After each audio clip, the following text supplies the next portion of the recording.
Think about the overall grid. I mean, a lot of it was put in the 50s. It was maintained at different paces kind of throughout its life. We were and are doing a really, really good job of kind of updating the grid and making changes that need to be made for the sake of resilience. You know, we're out there replacing assets, some of them 100 years old. Part of the reason why we get so much life out of the assets as we do is because the people that maintain them for us are really, really good at it.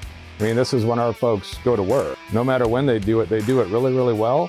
And because they do it so well, we get potentially 100 years or so of life out of the assets that maybe we're intended to get 75.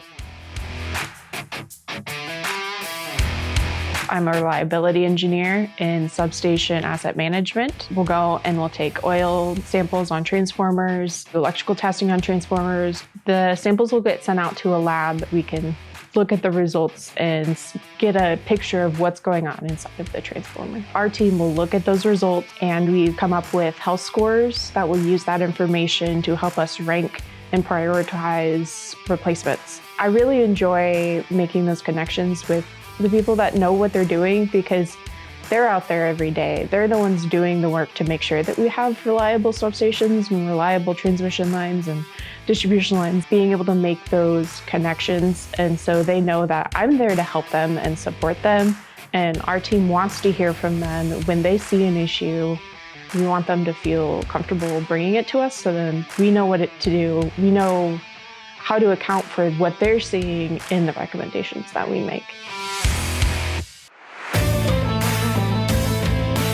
Yeah, you know, when you think about, you know, the grid in general, right? So starting at the power plants and moving all the way down to the customer, I think what we're going to see in the next decade is going to look a lot different than what we've seen in every decade that preceded it, really in terms of speed.